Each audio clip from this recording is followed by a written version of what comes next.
Olá, pessoal! Tudo bem com vocês? Mais um momento, mais um encontro. Vamos juntos compartilhar conhecimentos. Eu sou a professora Maria José. É sempre um prazer estar aqui com vocês. Vamos juntos ampliar nossos conhecimentos. Módulo 1 da EJA. Hoje a nossa disciplina é a disciplina de Ciências. E em Ciências hoje, pessoal, nós vamos falar um pouquinho sobre a vida dos animais e a vida das plantas, que são tão importantes, né, no nosso ambiente, no nosso ecossistema. Vamos falar sobre a nossa flora e sobre a nossa fauna. Então vamos começar entendendo um pouquinho sobre a ecologia, né? A ecologia é a área da biologia que estuda as relações dos seres vivos que estão em um determinado ambiente, né? Estuda o comportamento, estuda a alimentação, estuda as relações que existem no dia a dia entre os seres vivos, entre si. Então, a ecologia, ela é a área da biologia, né? A ciência que estuda essas relações entre os seres. E para entendermos um pouquinho melhor sobre ecologia e sobre a vida dos animais e das plantas, a gente precisa entender alguns aspectos gerais da biologia que vai fazer a relação desses seres, né? Como eles sobrevivem ali no ambiente em que estão inseridos. Então vamos falar um pouquinho sobre o que é uma comunidade. Uma comunidade no ambiente, né, das plantas e nos animais, nós dizemos que a comunidade é um conjunto de população de uma espécie. Essa espécie pode ser de plantas ou de animais, né, que vivem em uma determinada região. Então eu chamo de comunidade um conjunto de espécie que tem uma determinada região. Vamos entender o conceito de cadeia alimentar. O que é cadeia alimentar? Cadeia alimentar é uma relação que existe entre os seres, onde um depende da energia do outro. Um obtém energia do outro através da alimentação. É quando um ser se alimenta do outro e aí ele obtém energia para poder sobreviver. Vamos entender um pouquinho sobre consumidores. O que é um animal ou uma planta consumidor? É aquele, né, que se alimenta de outros animais ou de outras plantas para poder obter energia, né? Esses que são chamados de consumidores, eles não produzem o seu próprio alimento, né? Eles não são produtores, que a gente também vai entender que produtores são aqueles seres que produzem o seu próprio alimento. E nós temos como exemplo plantas e algas, também bactérias, que produzem o seu próprio alimento. Vamos também conhecer um pouquinho sobre o que são decompositores.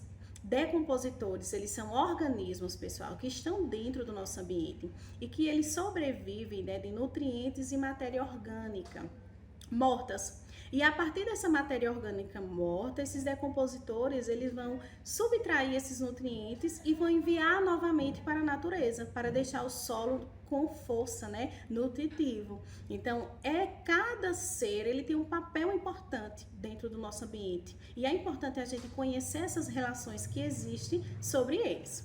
Vamos conhecer um pouco mais sobre o mundo animal? Vamos lá. Os animais são seres vivos. Eles nascem, crescem, se reproduzem, morrem e vivem em ambientes diferentes, têm alimentação diferente, se locomovem diferente, né? Cada um ele tem uma característica, os animais. Tem animais que têm o corpo coberto por pelo, outros têm penas, outros rastejam, outros pulam, se locomovem de diferentes formas, outros animais nadam. Então, temos diversas características nos animais, né? Os animais também, pessoal, eles são chamados de mamíferos, que é quando eles mamam, né? Quando eles têm semelhanças parecidas, eles são classificados como mamíferos, que são aqueles que mamam e geralmente nascem do ventre da mãe. Nós temos como exemplo boi, baleia, gato. Os animais que são ovíparos, ou seja, são aqueles que nascem de ovos, como a galinha, o pato, eles são chamados de ovíparos. E nós temos também os animais que são chamados de répteis. Animais que são chamados de anfíbios, como répteis nós temos exemplo de jacaré, cobra. Anfíbios nós temos como exemplo rã, sapo. E temos também os peixes, né, que são aquáticos, né, na maioria, e a maioria tem o seu corpo coberto por escamas. E nós temos aí exemplos de peixe, o tubarão, a sardinha.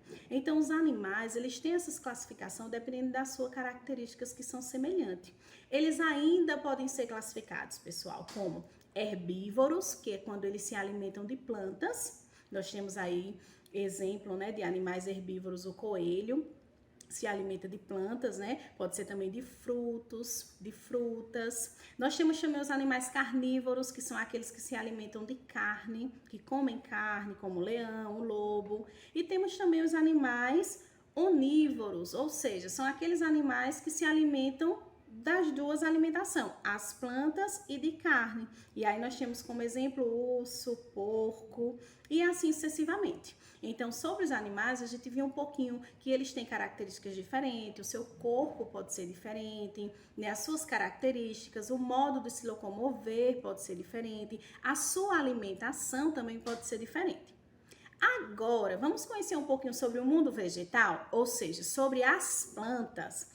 As plantas, pessoal, também são seres vivos, né? São seres vivos produtores, ou seja, produzem o seu próprio alimento, né? É por meio da fotossíntese, os raios solares, os nutrientes do solo, que as plantas podem produzir o seu próprio alimento, né? A água, a luz, o espaço, são todos elementos que as plantas vão precisar para poder se desenvolver. E as plantas elas possuem partes, né? As plantas têm raízes que vão ficar fixas no chão, tem folhas, flores, o tronco que vai sustentar as plantas e também tem os frutos que nós utilizamos na nossa alimentação, né? Os frutos. As plantas, elas também são utilizadas, né, na questão da nossa alimentação e também para medicação, também são utilizadas para medicina, né? Muitos ambulatórios, médicos usam as plantas para a medicina. E aí, elas produzem o oxigênio, né, para a nossa respiração. As plantas são muito importantes, porque elas são produtoras de oxigênio que a gente precisa para poder respirar. Elas também trazem sombra, traz abrigo, protege e abriga os animais. Elas estão inseridas na produção de perfumes, hidratantes, óleos, remédios. Então, as plantas têm suas utilizações e são muito importantes, né? Na alimentação dos seres humanos, nós temos como exemplo folhas, como alface, espinafre, raízes, como a macaxeira, frutas, laranja, manga e chás que são utilizados a partir das plantas, né? As plantas também, elas podem ser aquáticas, que são aquelas que vivem na água, e elas podem ser terrestres, as que vivem na terra. E elas ainda podem ser aéreas, que são aquelas que vivem nos lugares mais altos, né? E nós temos também que ter o cuidado com essas plantas, né? Temos que ter o cuidado de protegê-las e preservá-las, porque elas são muito importantes para a nossa sociedade e para a nossa utilidade no dia a dia. E por fim, vamos falar também sobre as plantas que podem ser perigosas, que a gente precisa ter cuidado ao ter contato com algumas dessas plantas. Eu trago para vocês aqui três exemplos de plantas que podem causar doenças, né, envenenamento e também até a morte. A primeira eu compartilho a imagem, é uma planta com o nome Comigo Ninguém Pode. Muitas pessoas gostam de ter em casa, né? Comigo Ninguém Pode. É uma planta venenosa que, se for mastigada, né, pode causar irritação e também até a morte. Próxima planta que eu compartilho com vocês é a ortiga. Temos que ter muito cuidado com o contato, causa alergia na pele, né? E também coça muito, arde. Temos que ter cuidado ao entrar em contato com esse tipo de planta. E a última é a mamona. Também pode causar intoxicação nas pessoas, podem causar envenenamento. Então, nós devemos ter cuidado com esses tipos de planta. Na aula de hoje, aprendemos um pouquinho sobre o que é ecologia, quais elementos fazem parte da ecologia, a importância dos animais e um pouquinho sobre o mundo animal e sobre também um pouquinho o mundo vegetal, que é o mundo das plantas. Espero que vocês tenham gostado da aula de hoje. É sempre um prazer estar aqui com vocês. Nos encontraremos em um próximo momento. Tchau, tchau!